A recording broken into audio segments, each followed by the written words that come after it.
A tendency towards realism arose in many parts of Europe and America beginning in the 1940s.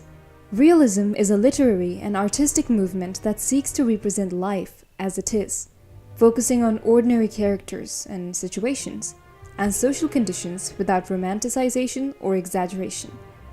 It started in France in the 19th century, inspired by paintings of the French artist Gustave Courbet, and it lasted till the 20th century, after which it was taken over by modernism. Realism became a force in France during the 1850s.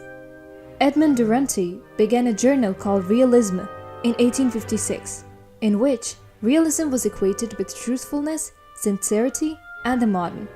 Duranty believed that novels should reflect the lives of ordinary middle class or working class people. When realism first started in France, in England, this was the Victorian period. During the Victorian period, the United Kingdom expanded its borders into America, Africa, Asia, and Oceania, and became the first economic and political power of the world. Realism rose against Romanticism, which emphasized idealism, emotion, and imagination. However, it addresses some of the same concerns about the Industrial Revolution that Wordsworth had expressed earlier during Romanticism. The passage of years increased the numbers of authors who noted the failures of industrialization, especially where pollution and quality of life were concerned. The Victorian period saw a gradual shifting from Romanticism to realism. So both of these movements, Romanticism as well as realism, are movements of the Victorian period, which lasts from 1837 to 1901. Poets such as Tennyson and Robert Browning are more popularly known as transitional poets. They are products of Romanticism, but they express themselves in more realistic terms. So what are the basic philosophies that are underlying the realist movement? Realism as a movement in art rose out of Enlightenment thought, which valued rationality and empirical observation. It was further inspired by Aristotle's mimesis, which is art is an imitation of life, and it focused on philosophical realism, that is objective reality, and rejected metaphysical idealism of thinkers like Hegel. It also rose out of the Industrial Revolution, which brought attention to societal changes and the struggles of ordinary people. Let us now look at some basic characteristics of realism. 1. It focuses on ordinary life of middle and lower class people. 2. It gives a detailed and objective narrative with simple language. It avoids exaggeration. 3. It acts as a social commentary and talks about social and political issues like poverty and inequality. 4. It deals with complex characters who are morally ambiguous individuals with relatable motivations. An example of this is seen in Dostoevsky's Underground Man, who attempts to explain not only why he does what he does, but claims that the reader is no different from him. 5. Rejection of idealism. They avoid supernatural elements. In fact, they avoid anything that is imaginary and mythical. 6. They focus on contemporary life rather than longing for some idealized past. Underlying all these characteristics, you will notice that there is an emphasis on direct observation, factuality, and experience. So the realists wanted to look at literature as if it was a scientific endeavor. In fact, Taine, in the famous introduction to his History of English Literature, advocated an ideal of scientific exactness in literary criticism, urging that the task of the critic was to discover the master characteristic of a writer's work, as determined by 3 broad factors: race, milieu, and moment. The underlying assumption was that art expresses not only the psychology of its author, but also the spirit of its age. Taine was a major influence on Zola and Ferdinand Brunetière, who were proponents of naturalism. George Eliot gave 4 principles of realism in her artistic works. The first principle of Eliot's realism is the artistic pursuit of truth based on direct experience of the world. The second principle is representation of experience as authentic, refusing to pander to current prejudices and popular tastes. The third principle is to accept people in their actual imperfect states rather than holding them up to impossible standards. The fourth principle is to see beauty in commonplace things.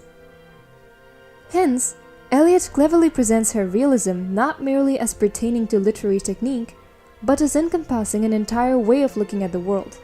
The pursuit of truth, the reliance on one's own experience, the acceptance of people as they are, the perception of beauty in ordinary things were all aspects of this vision.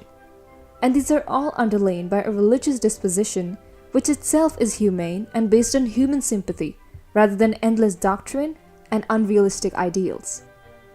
Despite its novelty and simplicity and beauty, realism did not come without its own criticism. There are three major criticisms that arise against realism. 1. It is difficult to represent reality in its entirety in one poem or play or short story or novel. 2. Authors such as Henry James occasionally were criticized for novels in which very little seems to happen, since ordinary events are rarely as dramatic as the situations regularly found in Romanticism. 3. The attempt to be more realistic led to many works that focused on negative aspects of humans, leaving out the positive aspects to avoid romantic overtones. But despite these criticisms, many writers were attracted towards realism in England, France, Russia. In England, realism had in varying degrees informed the numerous types of novels, political, historical, religious, which had been written by major figures such as Thackeray and Dickens during the 19th century. But it was with the novels of George Eliot, Anthony Trollope, George Meredith, and Thomas Hardy that realism flowered. George Eliot views were influenced by Ludwig Feuerbach and Auguste Comte.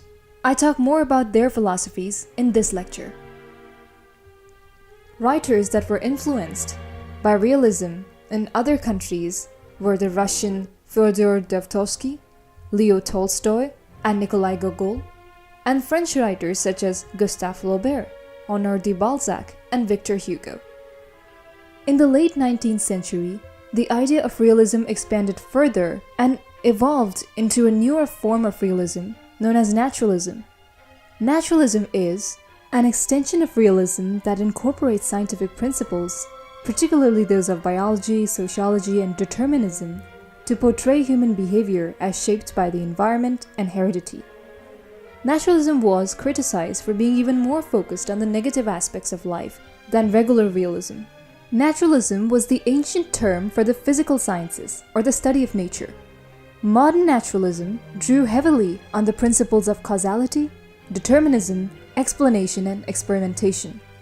Some characteristics of naturalism would be: 1. They drew heavily on Darwinian notions of the struggle for survival. In his work on the origin of species, Darwin proposed that species evolve over time through a process of natural selection, where organisms better adapted to their environment are more likely to survive and reproduce. It challenged biblical belief about the origins of life. To know more about how exactly did naturalism get affected by Darwin's theory of evolution, you can check out this lecture. Darwin's theory of evolution inspired Herbert Spencer to draw his own theory of social Darwinism. Spencer applied Darwin's biological concepts to society, arguing that human societies evolve through competition and survival of the fittest. He justified social inequality, imperialism, and laissez-faire capitalism, suggesting that aiding the weak could disrupt natural progress. 2. The second characteristic of naturalism was determinism. Determinism is a philosophical theory asserting that humans are products of their environment and heredity, with limited free will. Determinism rose out of rationalism and scientific discoveries in physics, like Newtonian mechanics, and biology, like Darwinism. Newtonian mechanics describes that the physical universe is bound by motion, forces, and laws of nature. These events follow a predictable, causal law, and they have no free will. From this very theory and the theory of Darwinism, the theory of hard determinism was born, which was given by Baron de Holbach. He argued that all events, including human actions, are determined by prior causes, and that free will is an illusion. After him came David Hume, who gave the theory of soft determinism. Hume believed free will could coexist with determinism, as human actions are determined, but still arise from internal desires and motivations. So soft determinism offered a middle ground between hard determinism and free will, focusing on moral responsibility.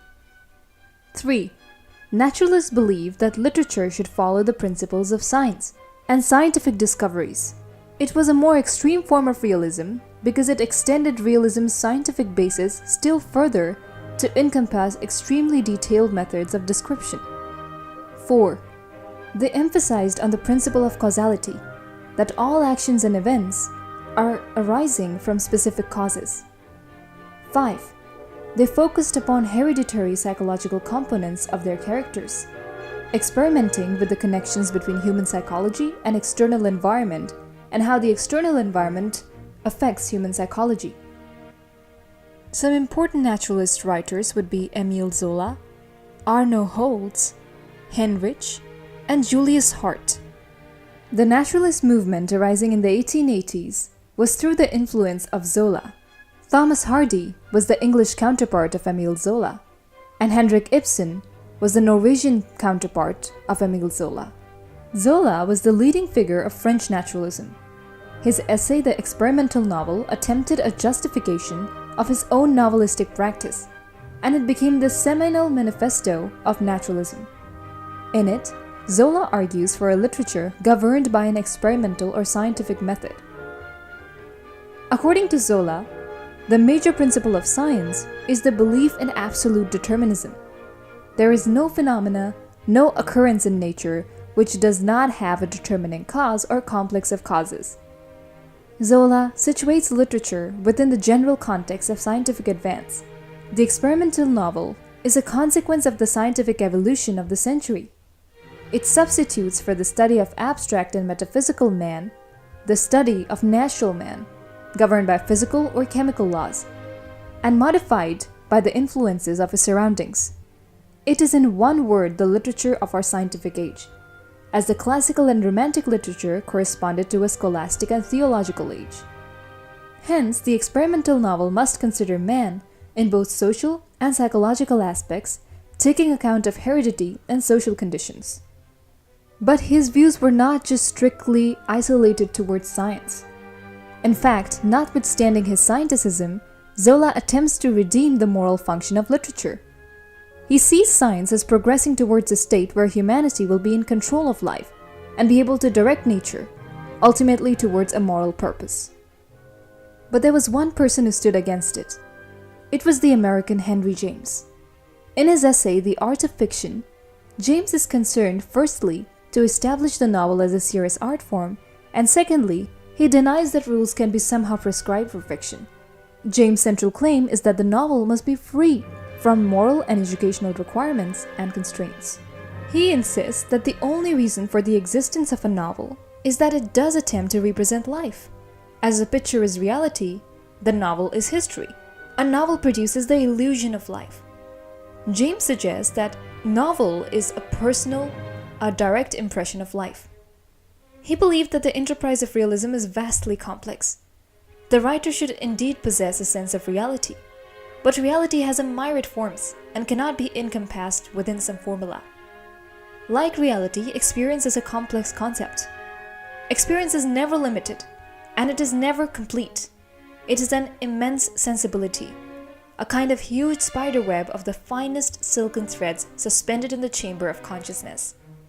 It is the very atmosphere of the mind. James identifies the very freedom of the novel with its potential for realistic. He insists that the province of art is all life, all feeling, all observation, all vision, and it is all experience. As such, nothing can be forbidden for the novelist. Nothing can be out of bounds. Finally, in arguing that the novel must be free of all moral obligations, he offers the apparently simple reasoning that questions of art are questions of execution. Questions of morality are quite another affair. If art has a purpose, that purpose is artistic. It must aim at perfection. Now this view would grow and grow in the late 19th century. Even as the currents of realism and then naturalism hold sway in European literature, there would be a fermenting in the works of poets such as Charles Baudelaire, with an alternative set of concerns, with language, with poetic form, with evocation of mental states and ideal worlds. To some extent, these concerns would be inherited from the Romantics, as was the antagonism towards an urban life regulated by cycles of modern industry and commerce. The followers of Baudelaire eventually become associated with a series of reactions against realism and naturalism. These would be symbolism, aestheticism, and impressionism, which have sometimes and in varying combinations fallen under the label of the decadence movement. But I will talk about the decadence movement in my next lecture. So if you like this lecture, how about you watch this one to know more about the decadence, aestheticism, symbolism, the Pre-Raphaelite Brotherhood, and the Parnassian poets of France.